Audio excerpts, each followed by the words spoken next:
So remember last week we had Moses struggling with his identity. He looks like an Egyptian. He was born a Hebrew and he tries to take matters in his own hand. Now, 40 years later, we see God deciding to take action. And the way he reveals himself and his character and what he's about to do for Israel is one of the most foundational moments for understanding God and his relationship with us throughout the whole Bible. Let's dive in. Exodus 2:23 through 3:10.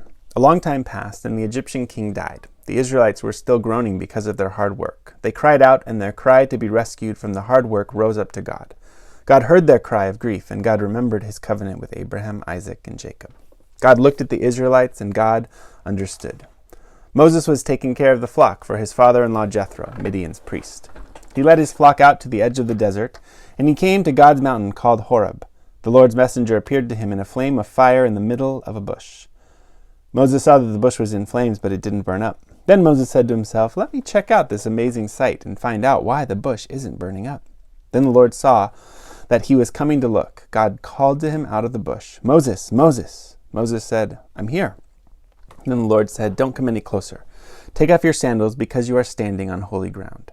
He continued, "I am the God of your father, Abraham's God, Isaac's God, and Jacob's God." Moses hid his face because he was afraid to look at God. Then the Lord said, "I've clearly seen my people oppressed in Egypt. I've heard their cry of injustice because of their slave masters. I know about their pain. I've come down to rescue them from the Egyptians in order to take them out of that land and bring them to a good and broad land, a land that's full of milk and honey, a place where the Canaanites, the Hittites, the Amorites, the Perizzites, the Hivites, and the Jebusites all live. Now the Israelites' cries of injustice have reached me. I've seen just how much the Egyptians have oppressed them. So get going. I'm sending you to Pharaoh to bring my people, the Israelites, out of Egypt."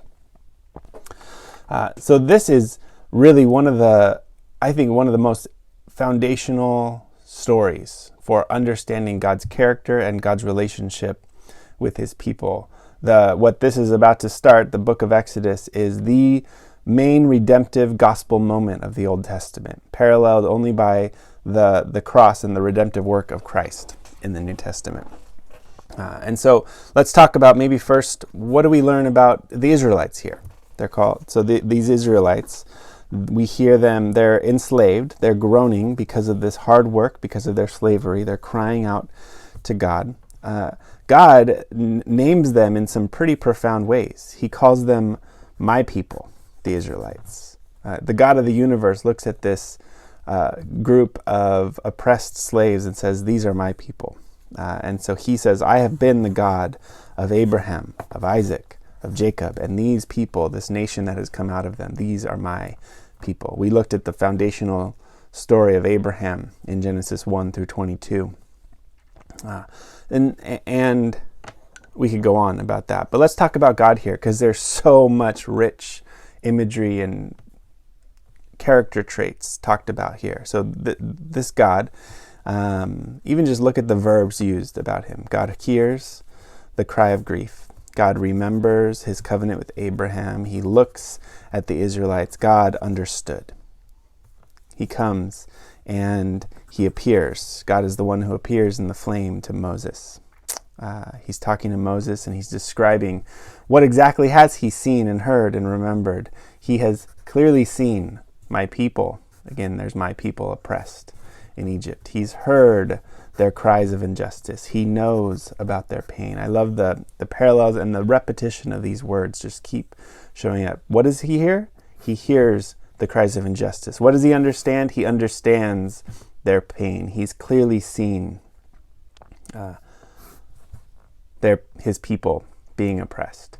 And he's planning to do something about it. He is the one who hears the cries of injustice. They have reached God. There's so much here that we could unpack about the character and nature of God. God is the God throughout the whole Bible. He is the God who hears the cry of the oppressed.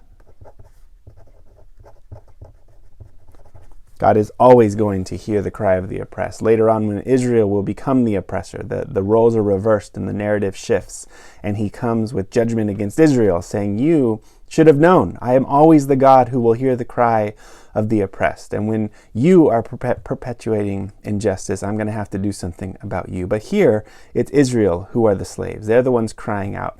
And God is not described as a distant God, an aloof God, one of those deistic gods who is way off in the distance and we never know if he's really paying attention. He is not the kind of God who, when we pray, we don't actually know if he hears us. No, he is the God who hears the cry of the oppressed. When we cry out, they reach this God, and he is moved to do something about it. He knows about their pain. He understands what's going on, and he is going to do something about it. When we could just spend hours, days reflecting on all of these words of God. Where do you need this kind of God to show up in your life? The God who sees and hears and knows and understands and appears. The God who can be reached. In just the short time that we have, maybe just to reflect briefly, we'll keep getting into this, but the fact that he chooses Moses. Moses, who in the last section we just saw last week, Moses has this interesting dynamic. Internally, he's trying to figure out his own identity, right? He looks like an Egyptian, but he's a Hebrew, right? He looks and speaks like an Egyptian, but he's born a Hebrew. He tries in his own power to do something, to rescue his people. He kills the Egyptian slave master, but it backfires tremendously, and he ends up fleeing for his life, and he hides out in Midian for 40 years. And so in some ways, Moses seems, maybe he's a likely candidate because he can actually span both worlds, and maybe he's a perfect candidate to be the mediator between Egypt and the Hebrews. But in other ways, he's a terrible candidate. He's already tried and failed miserably. And as we're going to see, he lacks the confidence. He doesn't think he's the guy. And yet God chooses the unlikely. God chooses the one who tried and failed. God chooses the one who tried already in his own power. And God says, you know what, I can do something. I can make something out of that. So maybe reflect on the man God chose and why. Why is God choosing this man, this Moses, to be his vehicle? And even more so, reflect on the nature of God. God who calls these people my people, who hears, who sees, who knows. For me, the thing I love about this passage is the way that it reveals God's heart, God's character, and God's interaction with us. All of those verbs that describe what God is doing in this passage would be worthwhile to just spend the week reflecting on for your own life.